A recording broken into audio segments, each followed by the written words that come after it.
নোটে গান্ধীর ছবি কেন, নেতাজির কেন নয়? নোটে গান্ধীর ছবি নিয়ে প্রায়শই প্রশ্ন ওঠে। ভারতীয় টাকায় নেতাজি সুভাষচন্দ্র বসুর ছবি ব্যবহারের দাবি একাধিকবার উঠেছে, আর সম্প্রতি দিল্লির মুখ্যমন্ত্রী অরবিন্দ কেজরিওয়ালের দাবি তুলেছেন নোটে মহাত্মা গান্ধীর সঙ্গে গণেশ ও দেবী লক্ষ্মীর ছবি রাখতে হবে।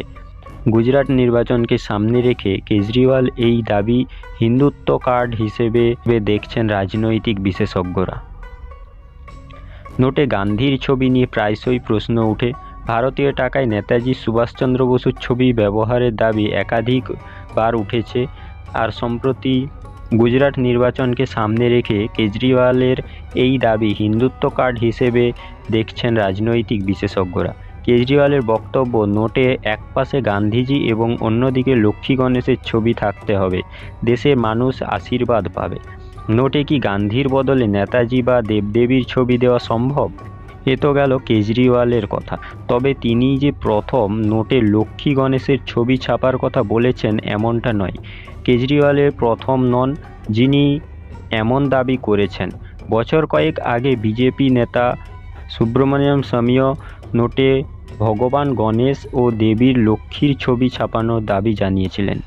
সে সময় তিনিও কেজরিওয়ালের মতোই বলেছিলেন, অর্থনীতির উন্নতির জন্য সম্পদের দেবী লক্ষ্মীর ছবি নোটে ছাপানো দরকার।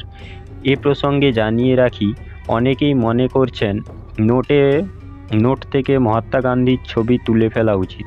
কারো দাবি গান্ধীজির ছবি থাকুক, কিন্তু কোনো নোটে অন্য মহাপুরুষের ছবি রাখা উচিত।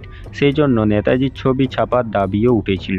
এখন যেটা প্রশ্ন, নোটে মহাত্মা গান্ধীর ছবির বদলে কি অন্য ছবি ছাপা সম্ভব, বা গান্ধীজির ছবি রেখে কি অন্য ছবি যুক্ত করা যেতে পারে? এমন সহজ উত্তর হলো না।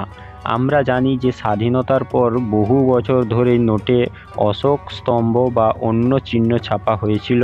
পরে মহাত্মা গান্ধীর ছবি ছাপানোর সিদ্ধান্ত নেওয়া হয় তার গ্রহণযোগ্যতার কথা মাথায় রেখে। এই সময় মনে করা হয়েছিল গান্ধীজি ছাড়া অন্য কোনো মহাপুরুষের ছবি ছাপা হলে বিতর্ক তৈরি হতে পারত, আবার সেই জন্যই বিরোধিতাও হতে পারত। সেই কারণেই নোটে মহাত্মা গান্ধীর ছবি ছাপানোর সিদ্ধান্ত নেওয়া হয়।